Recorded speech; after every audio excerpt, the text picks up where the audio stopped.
Gimana kabar teman-teman? Aku harap kalian sehat dan baik-baik aja ya. Di episode 9 ini akan membahas mengenai topik seminar proposal. Ya, akhirnya berminggu-minggu setelah aku daftar, aku kebagian jadwal buat ngelaksanain sempro alias seminar proposal. Yeay! So, pas episode ini dibuat, posisinya aku udah selesai sidang seminar proposal dan alhamdulillah udah selesai revisian juga. Aku bakal ceritain perjalanan sempro sekaligus mungkin tentang revisiku kali ya. Disclaimer, antara satu universitas dengan universitas lain, antara satu fakultas dengan fakultas lain, antara satu jurusan dengan jurusan lain, bahkan antara dosen penguji A dengan B, seringkali memiliki tata cara maupun ketentuannya masing-masing dalam melaksanakan sidang seminar proposal. Jadi, apa yang akan aku ceritakan itu jangan dijadikan patokan dasar yang diberlakukan buat semuanya. Nggak gitu. Apa yang aku alamin dengan apa yang dialamin orang lain itu bisa banget berbeda. So, ceritaku jadiin referensi aja ya. Semoga bermanfaat dan bisa dimengerti dengan baik. Mari kita mulai. Ini kan udah masuk jadwal pembelajaran kelas reguler. Jadi sidang apapun itu, baik seminar proposal, magang, atau yang lain biasanya dilaksanakan di hari Jumat. Karena di hari tersebut jarang ada kelas. Paling adanya kelas pengganti aja. Tapi ini berlaku di jurusan sekaligus universitasku ya. Nah, karena sidangnya itu hari Jumat, jadi beberapa hari sebelumnya atau tepatnya hari Senin itu, diumumin siapa-siapa aja yang akan melaksanakan sidang sempro di hari Jumatnya. Alhamdulillah Senin itu namaku masuk. Setelah beberapa minggu, akhirnya sampai juga giliranku sempro. Mahasiswa-mahasiswa yang mau sempro disuruh join di suatu grup WA yang mana nantinya semua info terkait sempro akan di-share di situ.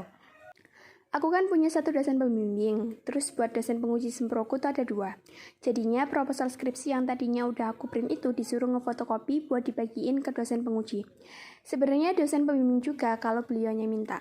Tapi kemarin pas aku dosen pembimbingku nggak minta, jadi aku cuma ngasih ke 2 dosen penguji. Proses pendistribusian proposal skripsi untuk dosen penguji bisa dilakukan di hari Selasa sama Rabu. Soalnya biar nggak terlalu mepet sama hari Jumat, jadi dosen penguji punya cukup waktu buat baca dan ngecek isi proposal skripsi tersebut. Di jurusanku tuh pas sempro ada yang pakai PPT, tapi ada juga yang enggak. Nah, aku sama teman-teman seruangan itu disuruh pakai PPT kan. Ya udah, aku bikinlah PPT. Tapi, PPT bikinanku yang aku pikir udah dikit tuh ternyata hitungannya banyak. Karena kalau nggak salah, seingatku total slide di PPT ku mencapai belasan, hampir 20. Mungkin karena tiap subbab tuh aku pisahin kali ya, jadinya kayak banyak. Misalnya antara populasi dan sampel yang harusnya bisa di satu slide aja, tapi malah aku jadiin beberapa slide. Aku spill dikit ya. Baiknya PPT buat sempro tuh jangan banyak-banyak, kurang dari 10 slide. Ya, kisaran 6 atau 7 gitu udah cukup.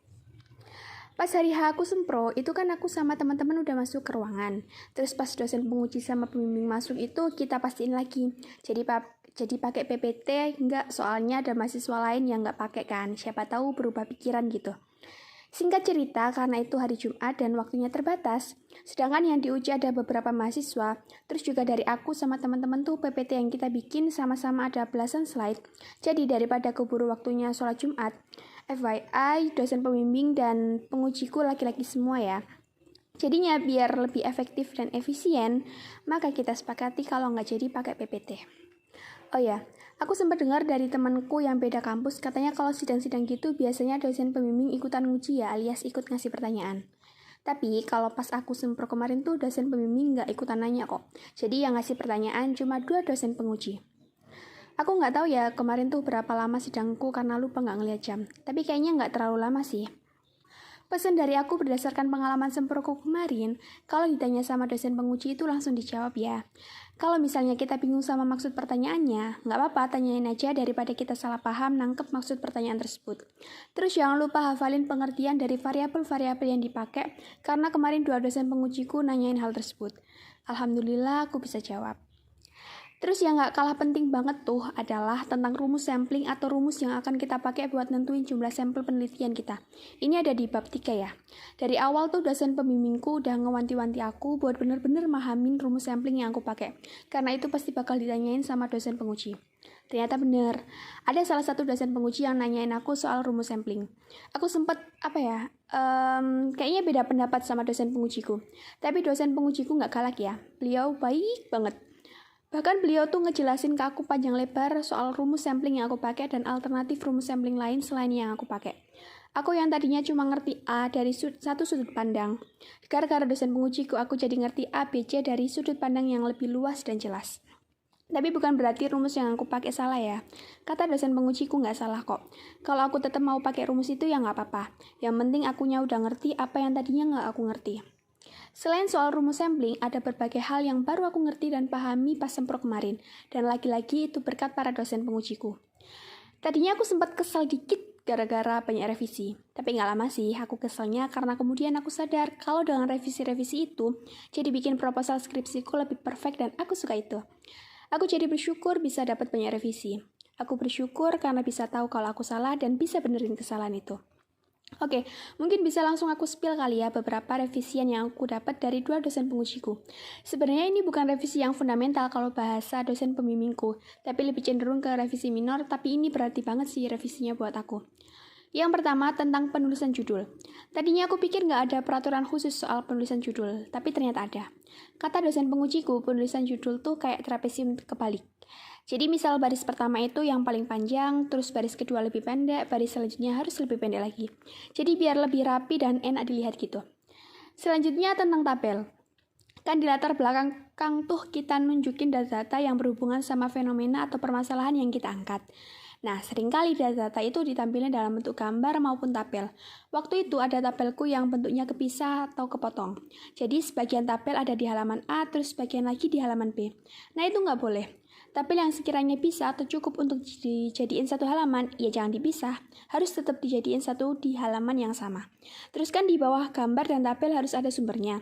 Sumber itu juga nggak boleh kepisah atau kepotong dari gambar ataupun tabel. Antara sumber dengan gambar atau tabel harus berada di satu halaman yang sama. Next, bagian populasi harus lebih jelas. Contohnya gini.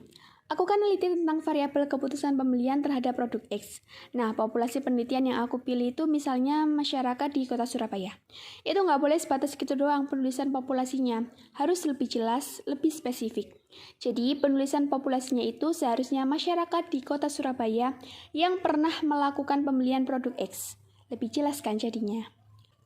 Di proposal penelitian, tepatnya di bagian lampiran kan ada kuesioner. Itu akan ada kayak kata-kata awalan, terus pertanyaan tentang data responden, informasi petunjuk pengisian kuesioner, dan pernyataan yang harus diisi sama responden dengan memilih skor antara 1-5. Ini aku pakai skala Likert ya. Sebelum nantinya nyebar kuesioner, kita harus benar-benar paham sama apa yang kita tulis di kuesioner itu. Entah itu pertanyaan ataupun pernyataan. Sebagai contoh, di bagian data diri responden, kita harus paham kenapa kita nyantumin pertanyaan tersebut. Misalnya nih ya, ada pertanyaan tentang usia responden.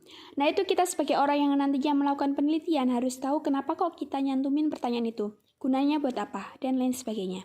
Pokoknya usahain semua pertanyaan ataupun pernyataan yang ada di kuesioner itu adalah sesuatu yang penting dan berarti buat penelitian kita. Jangan asal masukin pertanyaan atau pernyataan yang nggak ada urgensinya di penelitian kita. Selain itu, aku juga dapat revisi untuk memperbaiki penulisan kalimat di hipotesis. Jadi, apa yang tertulis di hipotesis itu benar-benar disamain sama kayak judul. Misalnya gini, anggaplah kita mau neliti tentang judul pengaruh brand ambassador dan brand image terhadap keputusan pembelian produk X di kota Surabaya. Berarti bunyi di hipotesisnya sebagai berikut. H1, brand ambassador berpengaruh positif terhadap keputusan pembelian produk X di kota Surabaya. H2, brand image berpengaruh positif terhadap keputusan pembelian produk X di kota Surabaya. Kesalahanku waktu itu adalah aku cuma nulis sampai di nama produknya. Bagian akhir yang kata-kata di kota Surabaya nggak aku cantumin. Jadi kalau di judul kita ada keterangan populasi atau sampel yang kita pakai, yang penulisannya itu langsung nyambung ke judul utama, tanpa ada tanda kurung misalnya studi kasus bla bla bla. Nah itu di hipotesisnya juga dicantumin kata-kata di kota Surabaya atau semacamnya yang berhubungan dengan judul. Next, di bab 3 akhir kan ada gambar model kerangka pemikiran yang mirip sama kerangka konseptual di bab 3. Tapi bedanya kalau di bab 3 itu lebih rinci karena ada indikator-indikator yang digunakan di tiap variabel. Nah, kesalahanku adalah bagian indikator aku gambar dengan bentuk bulat, lingkaran gitu. Itu nggak boleh. Seharusnya indikator itu bentuknya kotak. Nah, yang bulat itu yang variabelnya.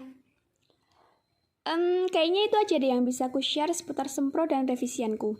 Intinya, kita harus benar-benar paham sama apa yang kita tulis. Kita harus paham apa yang mau kita teliti dan step by stepnya kita buat teliti itu gimana. Jangan cuma asal kopas sana-sini tanpa kita mengerti maksudnya. Terus kalau pas sidang seminar proposal alias sempro, nggak usah takut sama dosen penguji.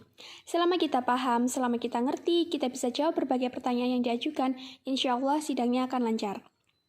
Kalau dapat revisian, entah sedikit atau banyak, entah minor atau bahkan mayor, nggak usah terlalu sedih, nggak usah terlalu dijadiin beban, jalanin aja sebaik mungkin, pelan-pelan dicicil, ntar juga kelar sendiri. Pokoknya kalau dapat revisi, jangan langsung ngeluh apalagi patah semangat, nggak boleh. Pokoknya harus semangat terus. Bismillah, kita pasti bisa nyelesain skripsi. Ini aku juga masih berjuang lanjutin skripsiku. Nanti kalau ada info seputar skripsi atau sidang selanjutnya, insya Allah akan aku share. Aku akan bikin episode khusus lagi buat bahas seputar itu. Tapi paling aku baru bahas kalau aku udah ngalamin itu, udah ngelewatin masa-masa itu. Jadi biar based on my experience gitu semua yang aku sampein. Oke, pokoknya teman-teman harus semangat, harus terus berjuang, tidak boleh berhenti di tengah jalan. Garis finish udah mulai dekat dengan kita. Kita pasti bisa nyelesain skripsi. Kita pasti bisa meraih gelar sarjana kita. Kita pasti bisa lulus dengan nilai terbaik dan tepat waktu. Kita pasti bisa. Bisa, pasti bisa. Semangat ya teman-teman seperjuanganku.